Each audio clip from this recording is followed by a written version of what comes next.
Our trip to Maldives was the first time I had to let go of control of certain parts of our trip. I know I got vacation control issues. Anyway, our resort had made most of the arrangements from getting from the hotel to the airport to the seaplane to the resort. And I had to let them handle all of that. And I had no idea how that was going to go. I mean, like, if I had been the one to make the arrangements, but I was not. And chances are you won't be either, because that's just not how this whole Maldives resorts thing goes. So I thought I'd walk you through the process just so you would know what to expect in all of what I call controlled chaos that you're going to encounter at the Malé airport.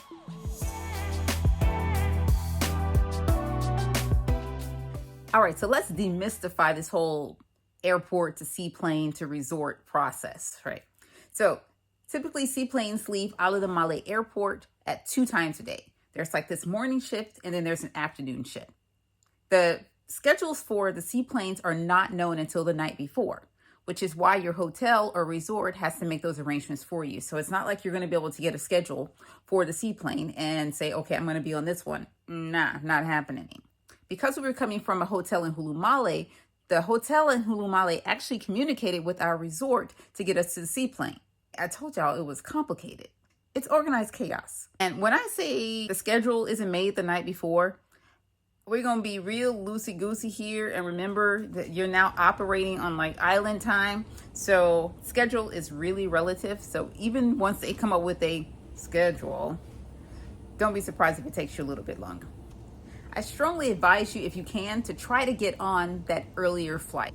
And the reason why I suggest you try to get on that earlier flight is that all the same flight stuff applies that you're used to. The earlier you're out, the more of a cushion you give yourself in case something goes wrong. Seaplanes, because they take off and land on the water, are really subject to weather. If you wait until that 3 or 4 o'clock one, your 3 or 4 o'clock seaplane might end up being a 5 or 6 or 7, or it might even be one the next morning, right? So now you've lost a whole day at your resort.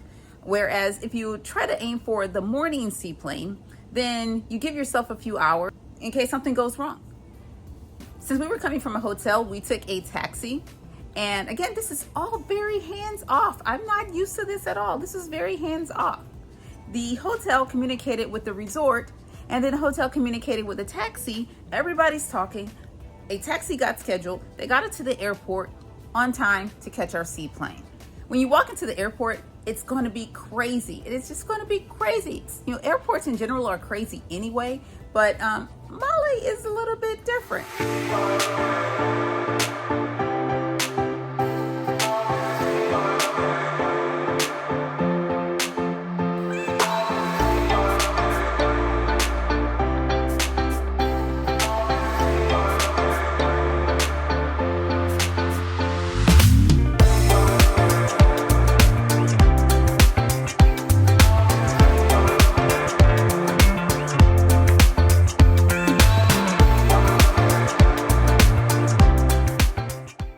So you're going to walk into the airport, and what you want to do is find the kiosk with the name of your resort on it.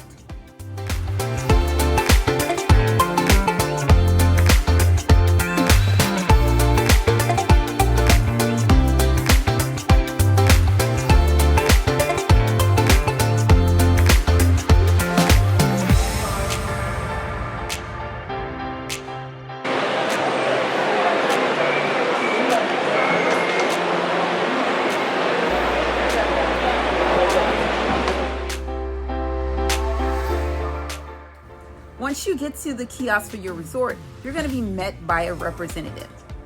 The representative will check you into the resort. So they'll have your list of your name, any of the people that you have with you, where you're going, but they're just basically making sure that you're present. And then you'll be escorted to the place to check in actually to your flight. So you check in at the kiosk, you're just checking into your resort.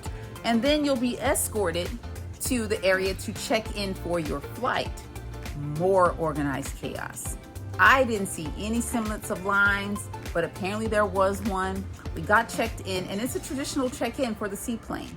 They'll take your bags if you have checked luggage. They will check your passport, tag any of your hand luggage, as it's called there, your carry-ons, and you get your boarding pass, all that good stuff. It's done just at the airport, but you are led there by the representative from your resort, which is very helpful because it was just a mess. I'm not sure I would have known how to attack it or approach it, whatever, without somebody saying, hey, this is where you need to go, this you need to speak to. One thing to be on guard for the seaplane in terms of your luggage. A lot of times the seaplane baggage limits are different than the baggage limits for your regular airline. So go to the seaplane company, because the last thing you want to do is reach the counter and your bag is overweight, and those extra weight fees for a seaplane, they climb. They're actually quite pricey, like they're charging per pound over. After you're all checked in, then the representative from your resort is going to take you to your lounge. Each Maldivian resort has a lounge.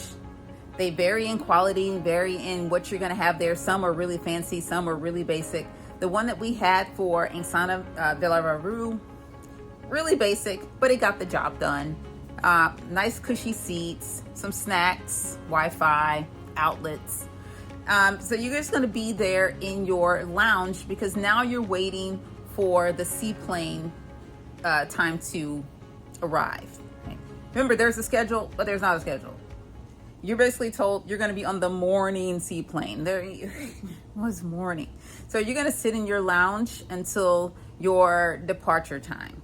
Fortunately for us, it really wasn't that long. I think maybe we were there for 15, 20 minutes, if that. But it's comfortable enough space to be in.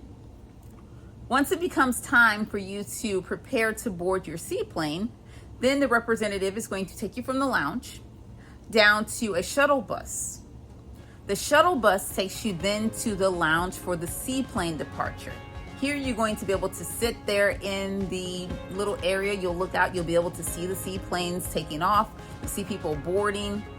But this is a multi-level process. So again, you're going to go from your resort lounge to the seaplane lounge, and that's going to require a short little bus ride. Not very long, maybe 5 minutes at most, somewhere around there. And then you're going to sit in the seaplane lounge until it is time for you to actually board your seaplane.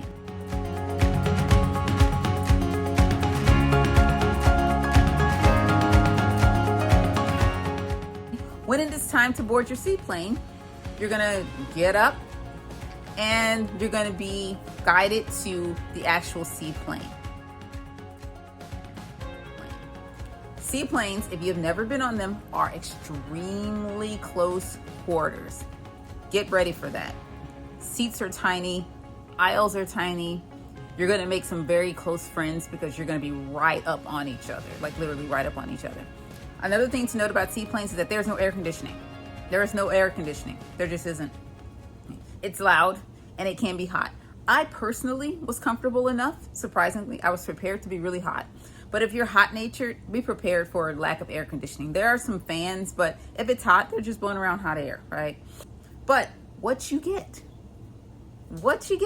on a seaplane ride is the most amazing view out of the window on your way to your resort. I mean, it is spectacular.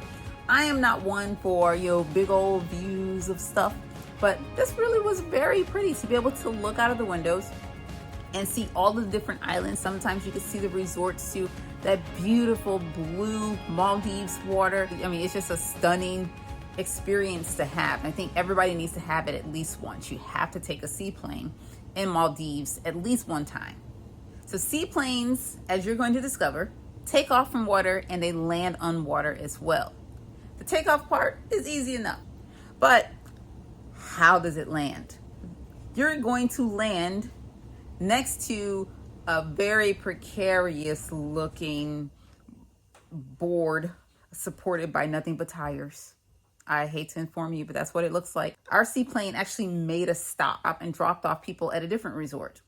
And when we landed basically in the middle of the ocean, there was nothing more than a wooden platform just in the middle of the ocean. And we pulled up right next to it, and the people got off the plane and onto this a randomly floating platform.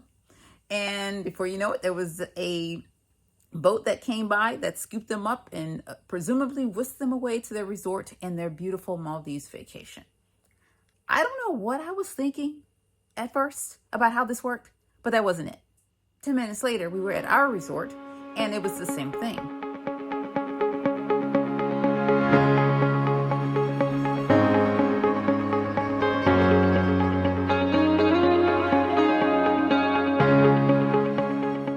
There was another wooden platform surrounded by tires, and we got off the plane onto that platform, and there was the boat.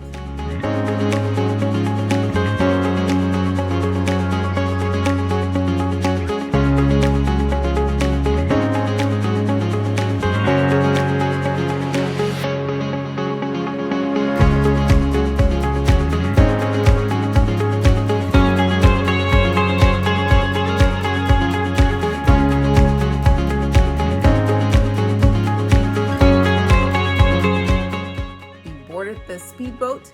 Speedboat took us to shore.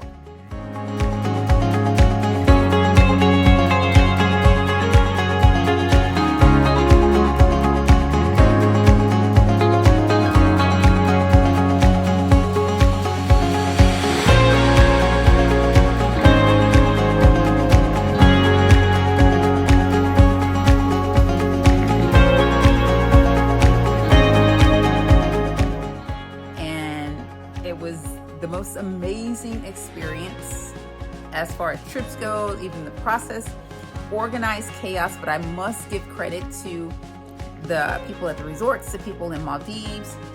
They have this down to a science. When you walk to the airport, it doesn't look like there's a plan, but rest assured, there is a plan, and now you know what it is. Thanks for watching.